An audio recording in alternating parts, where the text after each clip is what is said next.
On today's episode of the What Do We Do podcast, we're talking about one of the most powerful habits of successful investors: year-end financial planning. This is where good intentions become real results. Success doesn't just happen. It's planned, measured, and executed, all before the clock strikes midnight on December 31st. So let's walk it together, step by step.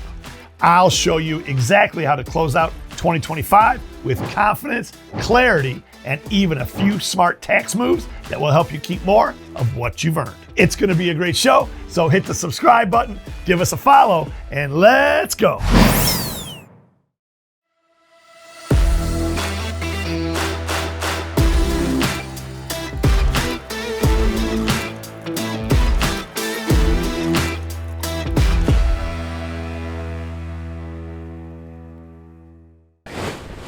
Welcome back to the What Do We Do podcast. I'm your host, Dewey Stephan, and I'm also the CEO and Chief Investment Officer at Great Lakes Wealth.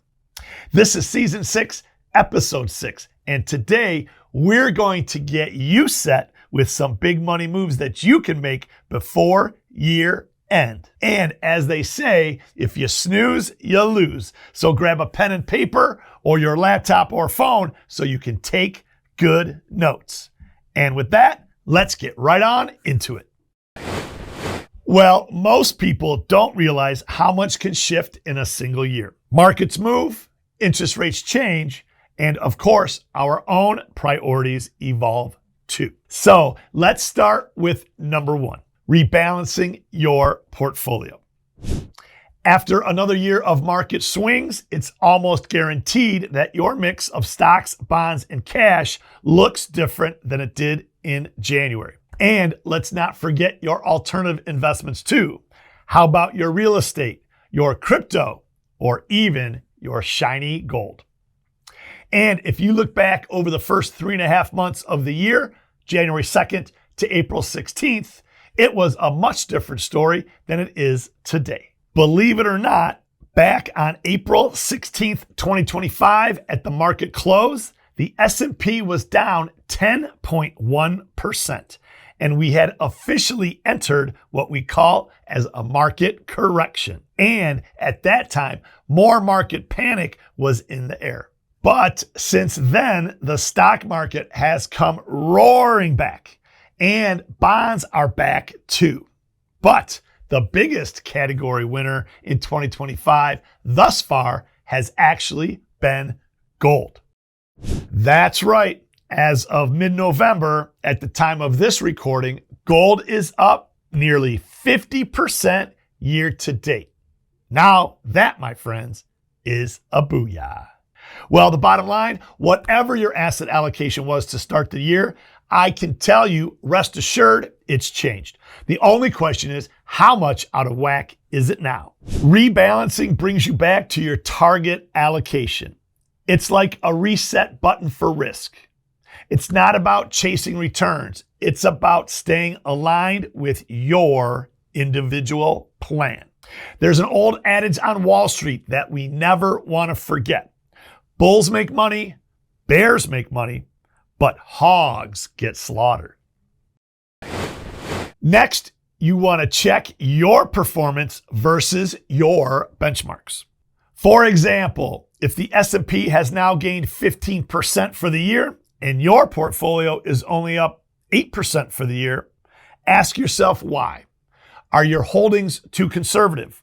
Or were you overweight in sectors that have underperformed? Are either of those even fair comparisons? This is where data meets discipline. Don't just look at the returns, look at why the returns happen. Number two. Now, let's review your emergency fund. This one is often overlooked. 6 to 12 months of living expenses in accessible cash is ideal. And this is your safety net if, in fact, 2026 starts off bumpy. But make sure your cash is invested in a money market or high yield savings account and not just sitting in cash in the bank or even your shoebox or drawer at home. And the question I'll get sometimes is why? Why not just stash the cash? Well, the answer, my friends, is that cash in a checking account typically makes 0 interest. And that makes you no money on your money. And even though interest rates are falling, you can still get over 3 to 4% in interest if you look in the right places. So my recommendation is to reach out to your investment professional. And if you don't have one and you have $100,000 or more in your emergency fund, feel free to call our office or send us a note from the website, and we'll be happy to try and help. And of course, it'll be free of charge. Okay, number 3. Finally, let's review your insurance coverage. Has your income increased? Did you buy a home? Or maybe you started a family? Make sure your policies, life, disability, home, auto, reflect the current reality that you're in, regardless of what else you hear. All right, well, all of these steps will help you enter the new year with clarity and confidence.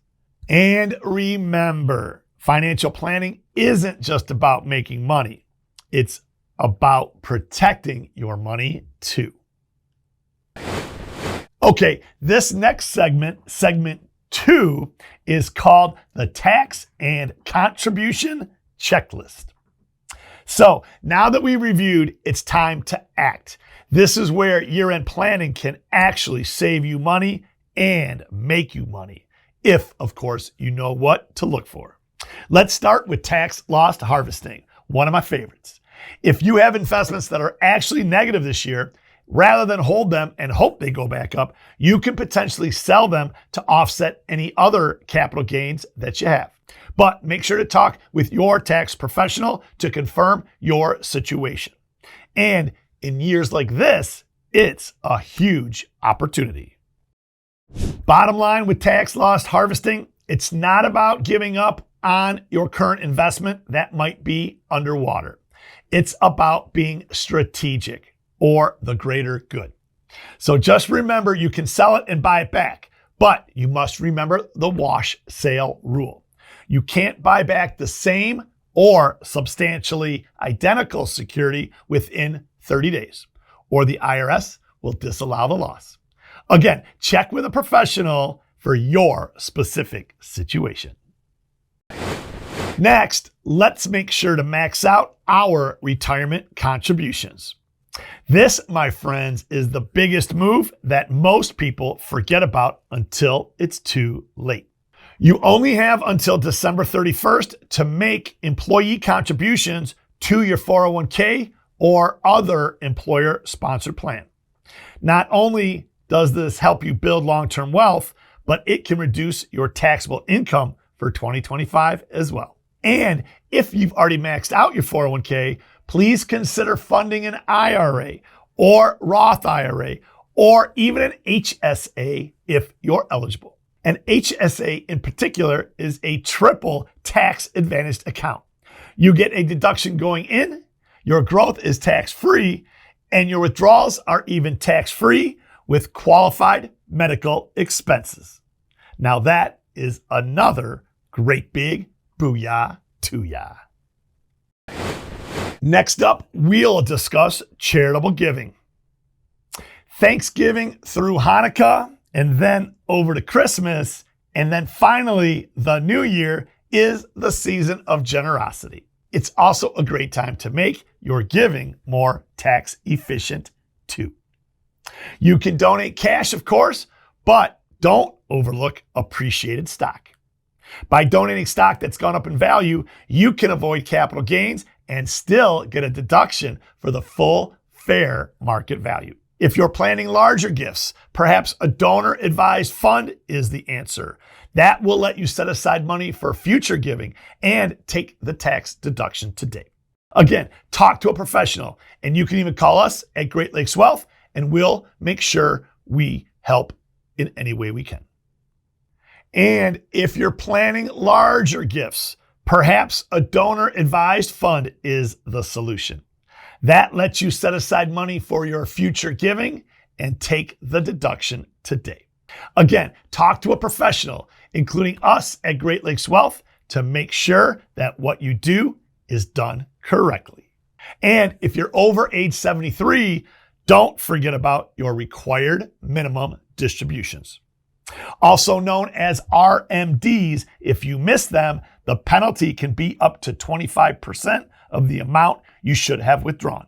So this, my friends, is a big deal and not one to make a mistake. And finally, check your estimated tax bracket for this year before year end. Make sure to review any bonuses, RSUs, or stock options that you may be eligible to receive. If you know you have a large income event coming in December, maybe consider deferring it or adjusting your withholding to manage your tax bracket through December 31st. Again, talk to your tax professional for advice. Bottom line, each of these money moves, when planned right, can help you pay less in taxes and keep more of what you've earned. This is where I always say it's not just about how much you make, it's about how much you keep. And obviously, if you fail to plan, you plan to fail. Our final segment for today, segment 3, is titled Forget 2025, Let's Prepare for 2026. All right, now that we've looked back and we've cleaned up the books for the rest of this year, let's turn the page and be proactive and forward and focus on 2026. Year-end planning isn't only about December. It's about January, February, and the 12 months ahead. And so, what do we do for 2026? Well, how about we should start by creating and reviewing our goals for 2026. Ask yourself, what do I want to accomplish financially next year? And is saving for a big purchase, paying off debt, investing more consistently and often, or maybe growing my business the objective?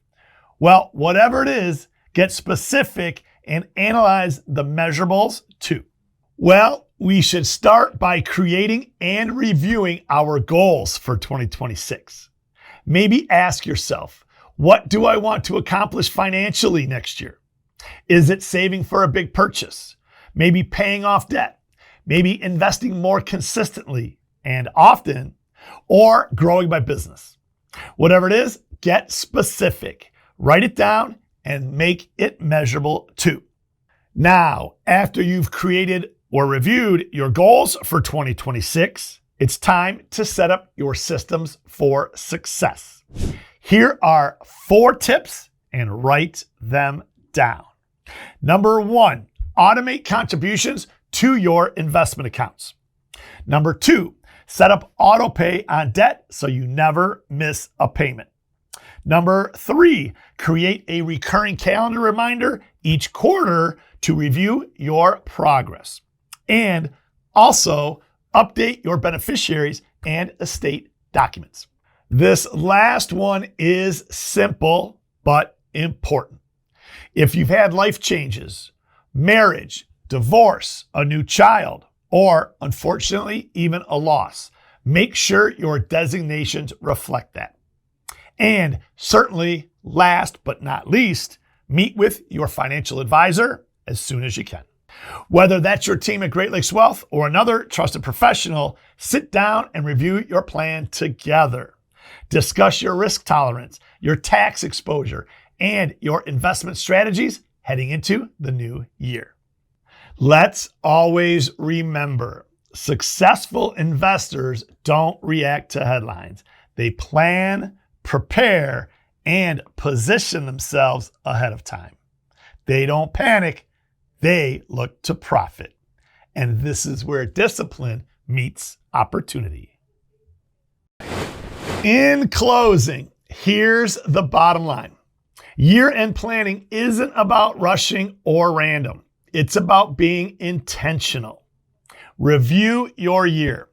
Check your tax moves and plan for what's next. If you do these 3 things, you should close out 2025 ahead of the game and head into 2026 ready to win. Well, if this video helped you out, will you please like the episode, share it with a friend who needs a year-end push, and don't forget to subscribe for more smart money moves every 2 weeks. And as everyone likes to say, follow for more. With that, as I always say, live your best life, be radically generous, a great big booyah to ya. And this has been season 6, episode 6 of the What Do We Do podcast, but we're just getting started. The opinions expressed in this program are for general information purposes only and are not intended to provide specific advice or recommendations for any individual or any specific security. It's only intended to provide education about the financial industry. To determine which investments may be appropriate for you, consult your financial advisor prior to investing. Any past performance discussed during this program is no guarantee of future results. Any indices referenced for comparison are unmanaged and cannot be invested into directly. As always, please remember investing involves risks and possible loss of principal capital. Please seek advice from a licensed professional.